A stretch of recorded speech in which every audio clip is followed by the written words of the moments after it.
Hey everyone, so this is going to be my second video of the day, but this topic is very close to my heart because I've been there, done that, and honestly, sometimes I still be going through it. And that is just in the trenches with motherhood. But, you know, you can't allow the greatest gift on earth, as far as I'm concerned, as far as relationships are concerned, to swallow you up and spit you out. Chew you up and spit you out, okay? Children take a lot out of us. It is 24/7, but nowhere ever is it required that you lose your identity, you lose your sense of self, your style, your interests, and everything in between to raise these little munchkins, okay?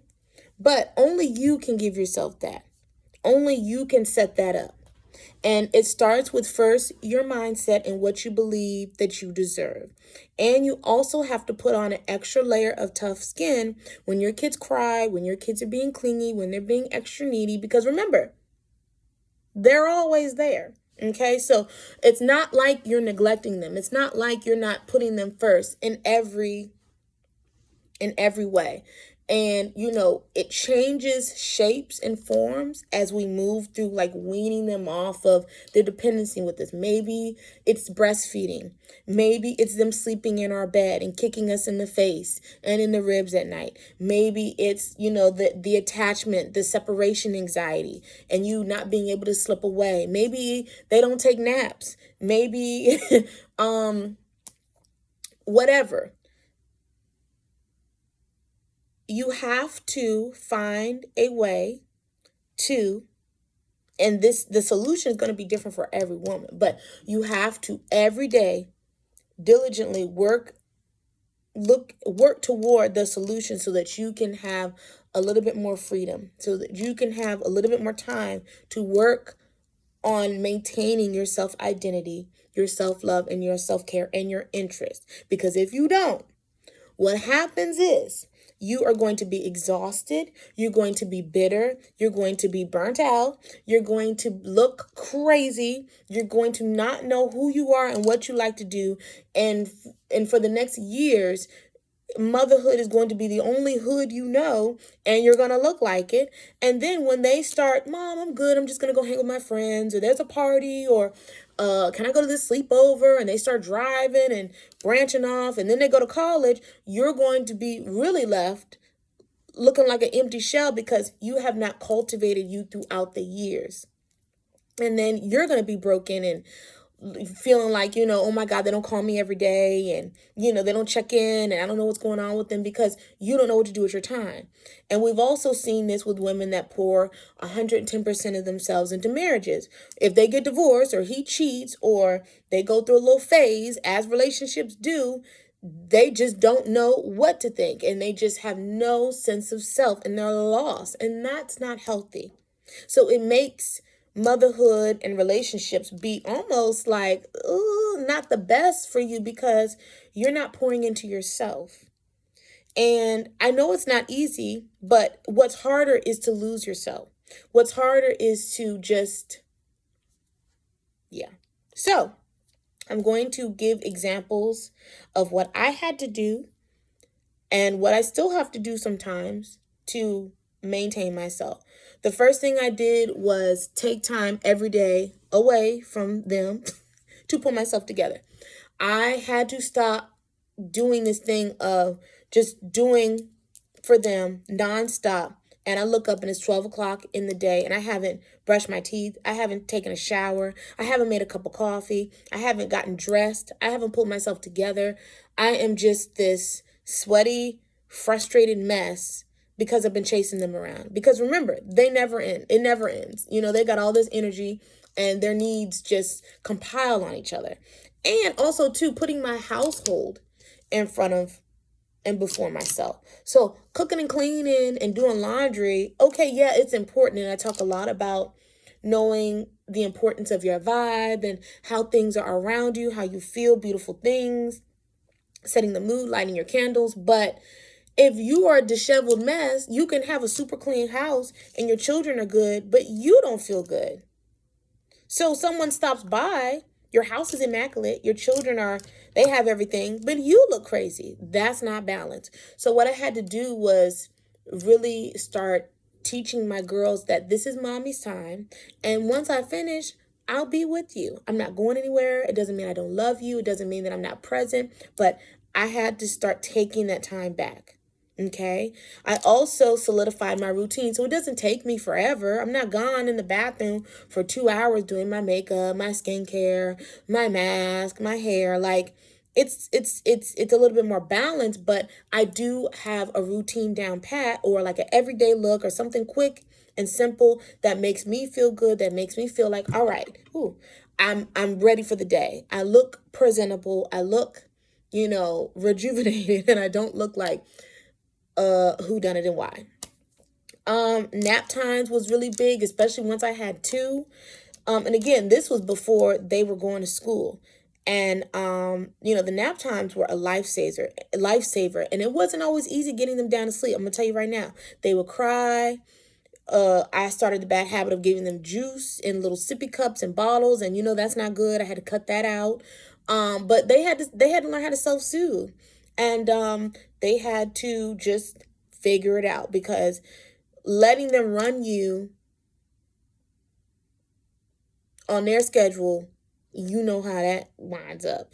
Okay, so I had to be a little firm, but once we got it to a place where, okay, you know what to expect, you're not going to die, you're going to be okay, and after your nap, you're going to feel better, I'm going to feel better, and we're going to play and do all the things, okay?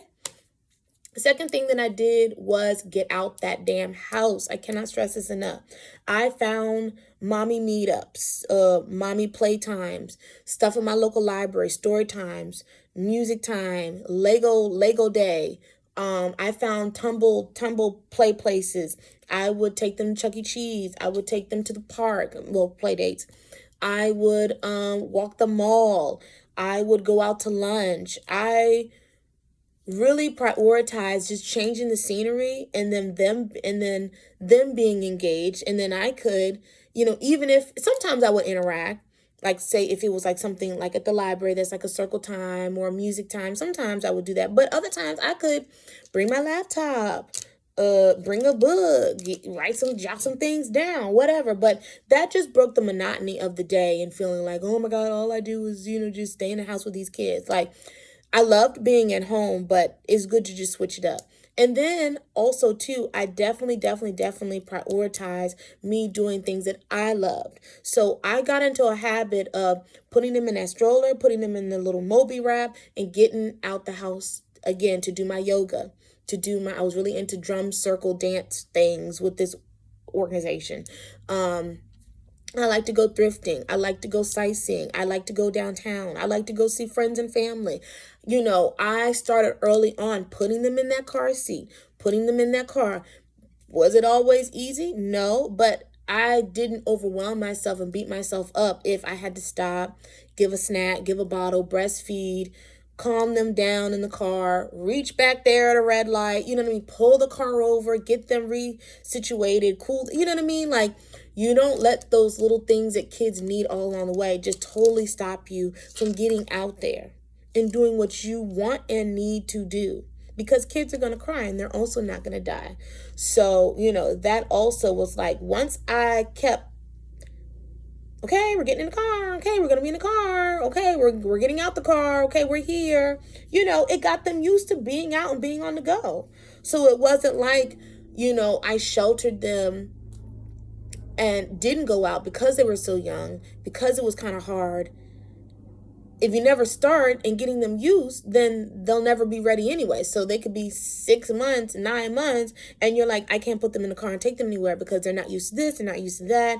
And so we've just never even started. It takes practice with anything to get good at it. So once they get used, they're like, okay, it wasn't so bad. I also packed all their activities, snacks, and all the things. Like, you can't leave home empty-handed. Like, when I see moms out struggling with kids, I'm like, give them something to play with. Let me guess, you ain't bring nothing. They ain't reaching in their bag. They're not trying to soothe them. The child is just screaming. And I get it. Sometimes they're temper tantrums, and sometimes it's just kind of like they're bored out of their mind. So you have to be prepared. You have to plan ahead. You have to pack that bag overpack it, triple pack it so that there's no lack of everything that you need. 3 changes of clothes, a million diapers, all the snacks, all the pacifiers. Like if they drop the 3 pacifiers, you got a 4th and 5th and 6th one. Like you are prepared and you are ready. Okay. And then let me go back to mindset, because I'm a bubbly people person anyway. And so I didn't let crying kids or doing mommy things or having to take a moment stop me or make me feel embarrassed or unwelcome. I only had one time where I went to a yoga class and the lady stopped me and she was like, "I'm sorry, this is really not for kids." And I said, I'm looking like, okay, yeah, I don't see any kids here, but I also didn't read that on the website. You know what I mean? And I was like, well, I paid, I'm here. And if you don't mind, let's just give it a go. I'm not leaving, So I was like, I'll stay in the back of the class. My kids, they've actually done yoga before. They'll be quiet. By the end of that class, everybody was so impressed with my children's behavior. And they were so glad to have them. And they more than welcomed me back. It actually wasn't my vibe. I didn't like her style of instruction, so I didn't stick with it. But my point is that press on. My point is that go. Just show up. You know what I mean? Like, what do you have to lose? And then there's always going to be people that like love children. They're going to, if you don't mind, they'll help you. They'll, wait, pause. Okay, you need to do what you need to do. So what? You need to leave, take them out. You need to breastfeed, throw that thing over your shoulder. Like, cut yourself some slack and be present and take a deep breath. Because, if you're always afraid of what people are thinking and, oh my God, she's got these crying, snotty, that's not a word, snotting children, just disrupting everything, unless it's a wedding and they specifically ask you not to bring littles, or unless it's a bar. I've 9 times out of 10 brought my children to anything that I wanted to do. I also, used to go to little conferences and networking events and just anything that interests me, because I'm still me and my children are not a deterrent from me being me. Like they're not the issue, and so it is in dating, and so it is in pursuing your dreams and passions. And so, you don't, this whole thing. Oh, and look, the last thing, this whole thing of waiting till the kids get to high school to divorce, 9 times out of 10, they also already know y'all are not good. It is what it is. They notice the energy shift. They may not be able to describe it, but you might as well live for you and be happy and be fulfilled and show up in your life and in your relationship so that you can be your best self. This whole thing of dying on these crosses and staying in these marriages when it's already tense. You're already argue. You already don't sleep in the same bed. You already can't stand his guts. And one thing about it, if he's any kind of man, a divorce doesn't mean he's not going to be their father. Typically, it shouldn't be. Now, if the divorce leads to that, he won't shit anyway. And you have to help your kids navigate that healing process. That's a whole nother conversation. But just because you divorce them doesn't mean they divorce their father. So what you do is you let bygones be bygones. You co-parent. You put on your business voice. Okay, let's get down to the agreement. Let's do what's best for our children. You spend half your time with them. I spend half my time with them. And everybody is happy in peaches and cream. Because what mommy can't do is fake and lie and bullshit around and start losing weight, looking crazy, looking stressed, looking unhappy, showing up unhappy, unfulfilled, and all the other things for you to just know that we're under the same roof together, but we're not really a family. It's just for looks. It's just for show. Who's got time for that? What is that teaching our children? That was my experience. And I've seen both, obviously, of children that came from divorce homes that were just fine. You see kids that come from divorce homes that had a little bit of a harder time. But you have to ask scenario by scenario, what was the issue? Okay, because if y'all got divorced and you still were screaming and fighting at each other, I mean, well, damn, you know what I mean? Like, so the point is motherhood it changes your life. Absolutely. It changes how you feel. It changes your body. It changes your energy level. It changes all the things that you have to do in a day and beyond, because you never stop being a mother. I don't know how many times I've gone home to my parents, and I was well over 18. So life happens, things happen, and your mom will always be there. And I will always be there for my children. But what I also am going to make sure I do is that they know who I am as a person, who I am as a woman, who I am as one day later, I will be their friend. Okay, so I won't even be telling them what to do. If you ask me, okay, I'll give you my honest opinion, but I'm not going to be running behind you telling you, you know better, this, than the other, because I taught you better. I showed you by example through the last 18 years that you've been with me, all up in my space, all up in my bubble and my business, how I roll. And what you're going to be able to say is, I saw my mom always put her makeup on. I saw my mom always have the best. I saw my mom always treat herself with respect and dignity and with boundaries and standards. I saw my mom always pick a partner that if he won't about it, it won't happen. I saw my mom always give us the best. I saw my mom handle her money like this and her business like that. I saw my mom love life and have a good time. I saw my mom cry. I saw my mom be disappointed, but I understand why she cried and why she was disappointed. And it wasn't because she didn't like herself and she didn't know who the hell she was and she just didn't know what was up. She didn't know left from right. It wasn't because of that. It was, emotions are real. Emotions are valid. Feelings are valid. And she's only human.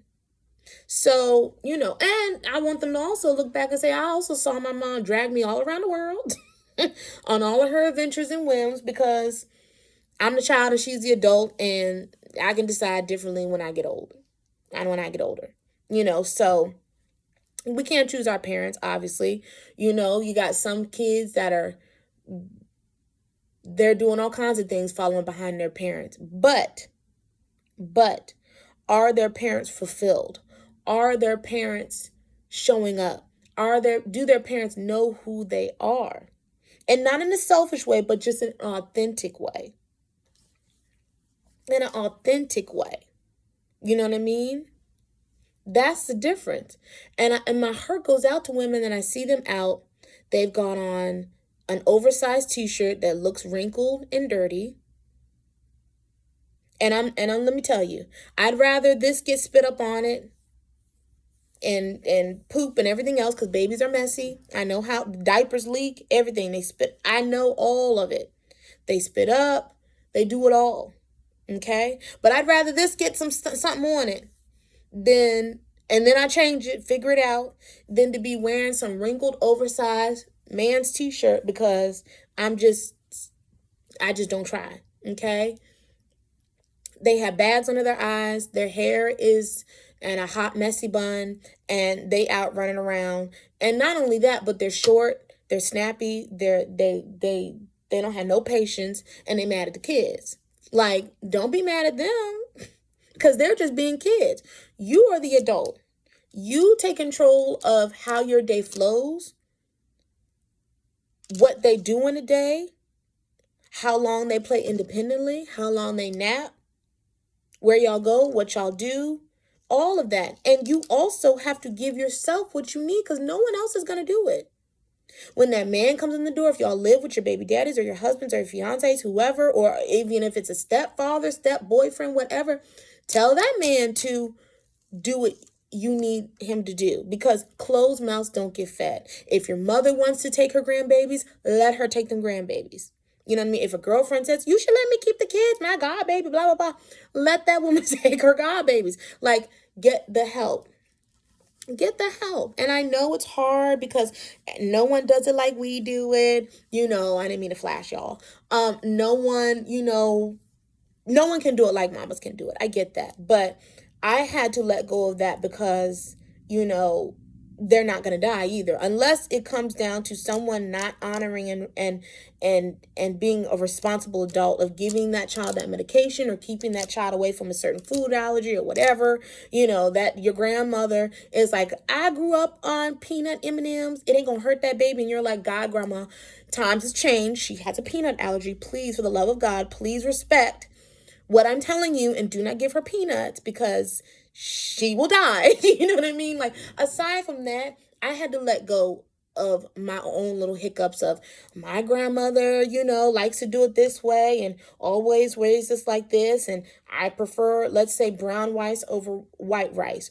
Or when I used to leave them with their dad, he would game and just kind of watch them out the corner of their eye, but they were okay. And I'm like, no, you can't game at all. You gotta be engaged. You gotta be present. You gotta do it like this and set up their little stuff. Like, just take a deep breath and allow yourself to receive the help, however the help may show up. And I know that's kind of hard because we like to control everything and we like to be the boss of everything. But what that's going to end up is no one can do it like you. So you're never off. You're always on. And it takes a village. Your children being interactive and, they're going to interact with other people in the family, in the village, whatever you deem as your village. It may not be immediate family. It may be friends. It may be neighbors, whatever. But, your children being raised by other people who you trust is going to build, character. They're going to learn new ways and new perspectives and get used to, okay, I miss mommy, but mommy always comes back. And so being able to receive and take people up on their offers and give yourself a break. Even if you're not into going out to get your nails done, your spa day, your lashes, your hair, your pedicures, fine, whatever. Do it at home. Close the bathroom door. My children used to walk in on me going to the bathroom, and I had to that's enough. When you get to the age where you can say, oh, this, that, and the other, and what you think, cut off, you're done, And now I'm to the point where I'm like, y'all got to stay on my makeup. I have bought you plain makeup. This is my good quality stuff. I got to put my foot down. I'm glad that you like being cute like mommy, but this is my good stuff. You know what I mean? I want to give one example of how I needed help with my 10 and 6-year-old and how I was so thankful for the help because, motherhood really is never ending. So you have to, it takes patience. It takes so much patience. But if you don't pour into yourself, you're not going to have the energy to be able to even cultivate the patience that you need, to be your best. You want to be a fun mom. You don't want to be a snappy, shouty mom, because of everything that's going on in your personal life. That's not their fault. That's your fault. That's your fault. So if you feel like you haven't had a break and everything and you're looking at him because you haven't spoken up and said what you needed, if it doesn't come naturally to him, then again, that falls back on you. So story time, this is going to be my last point at 23 minutes. We were taking our engagement photos and I had been so looking forward to these pictures for months. And then we had to push it back because of the spring rain and weather. And so we finally were at the day. And we were going to do 2 outfit changes and go all over this park. And we were also going to take pictures with my fiance's motorcycle. So I was really excited. And I started not to bring my children. But Babe was like, they'll have fun at the park. They can run around and get some fresh air while we do this. And I said, okay.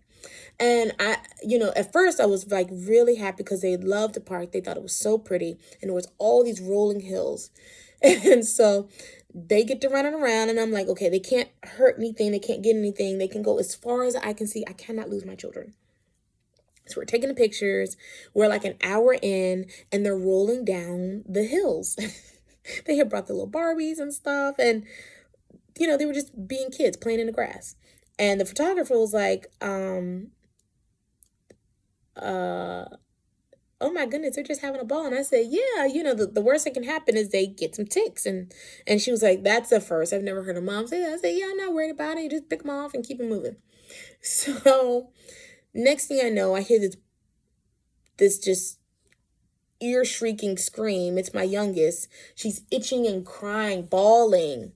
And she's like, I'm so itchy. And I just was like, oh my God, like, did she get into some fire ants? Like, what could it be? My daughter was itchy too, but she was a little bit more on the chill side. She was like, I am uncomfortable, but she can be she being a little dramatic. But anyway, I had to stop, obviously, and we had some water bottles, so I was pouring the water on her legs, and that wasn't helping. I had some Vaseline in my purse. I was trying to like soothe her legs. That wasn't working. And she's just, I mean, just bawling. We were so far from the car. And even if we weren't far from the car, I knew I ain't have nothing in there to fix this. And I honestly, in my soul, was like, this is it. You're done. You're not going to finish, you know, being a diva today. That's it. You're going to have to go home, you know, buy some calamine lotion for this child, or I don't know, some itch cream or something, and just handle this whole thing. And then we were like 30 minutes from home. It was just a mess. And I could feel myself like, oh my God, like mom fail on 1,000, you know what I mean? And so come to find out, there had been a lady walking and who knew my photographer, who was also a photographer, and she was a great grandmother. And she had spoken earlier, but she kept walking. So she came up and she's like, what's going on? And I said, she was rolling the grass and, you know, her legs are just on fire and I really don't know what else to do. And she was like, well, do you mind if I help? I mean, I know you don't know me, but, and I said, no, I remember you from earlier. And I said, yes, I totally appreciate the help. Please, God, yes. You know, she was like, well, come on with me, baby. Come on. And you know how you just know someone's energy and their vibe. And I just felt a sudden peace. It was like all of the epiphany moments of like the ram in the bush and a miracle and a rainbow and pot of gold and whatever else you can think of as far guardian angel coming down out the sky. I could hear angelic music and praises, and because I just was like, thank you so much, because she was like, yeah, no problem, I think I have some wipes in my car, and you know, they'll be fine, go ahead, y'all finish taking your pictures. And my oldest was like, peace, bye. And they didn't look back. They went on with her, and my photographer was like, oh, she's a sweetheart, yeah, we go way back. And I said, yeah, I saw you talking earlier. And I said, I do not mind, they're fine. And they were gone a while. We finished taking our pictures. They came back. My children were brand new. She had some wipes in the car because she was like, I'm a great grandmother, so I know how it is. She had wiped them down and moisturized her skin with something else she had. And did she have some? I can't remember if she had some snacks or not. But she had some more water bottles. And my girls were laughing it up with them, and they went on playing with her. I said, then with her, and showing her TikToks and funny YouTubes and playing, and they just hung out with her the rest of the time. And her name was Miss Phyllis. They were like, Miss Phyllis, Miss Phyllis. And I got to finish being a diva in my main character energy and get my picture taken. And my point of this whole story was, if I had been so anal, like, I don't know this woman, she not gonna, you know, how dare she come over here and overstep and be all about my business, and I don't know, and or freaked out and like panicked and just like, oh my God, I can't take this. Oh my God, how could this happen? And just run away and just leave. And not be open-minded and able to receive and take a deep breath and be like, okay, something is going to, like, we're going to get through this, then I don't think that moment would have happened like that. I don't think that that woman would have been there at the exact time that she was, because I probably have already blocked my blessings, because can't nobody, you know, strangers talking to me, you know, about my children or whatever. I don't know, but I'm just a really big believer in energy,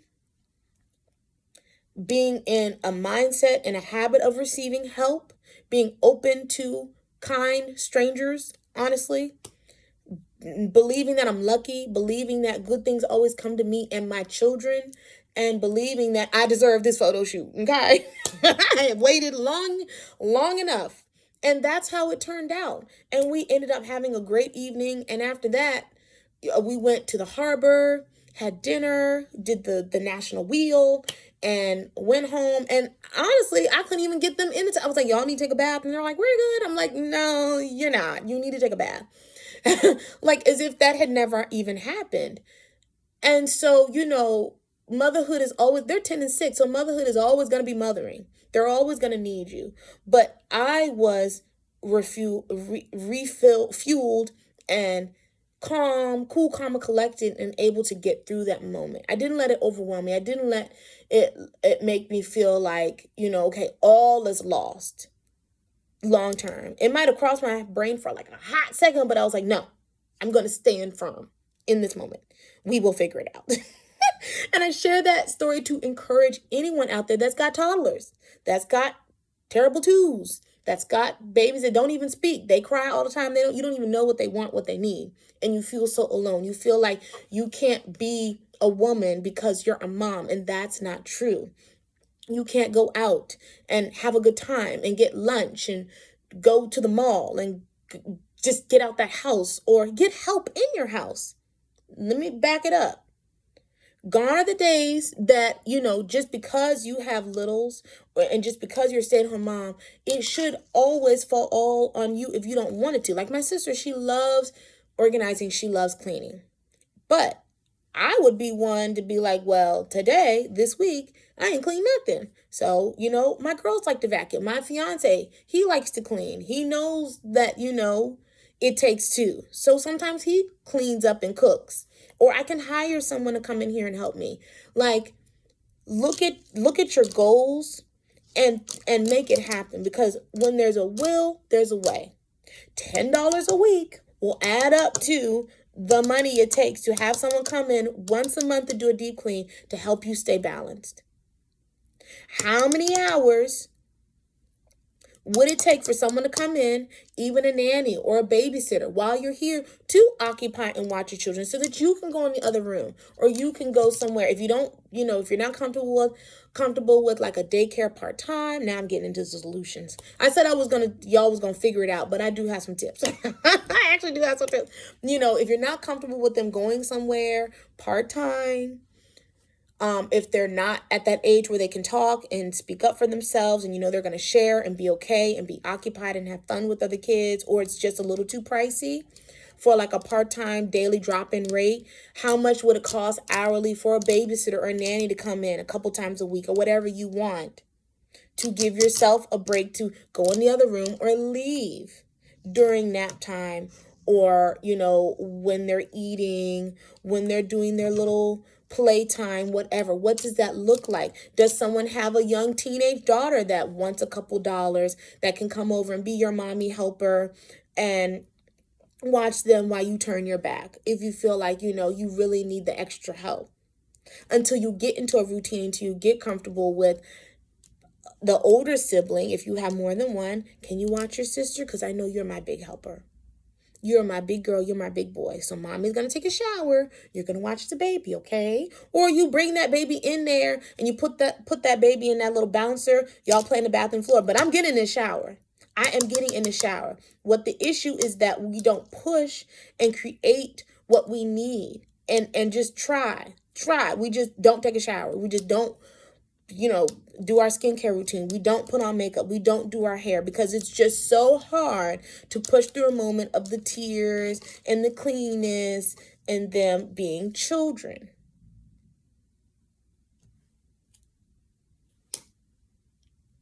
You have to at least know that you deserve that and sit down with a pen and paper and say, okay, how can I make this work? And then ask for tips and advice.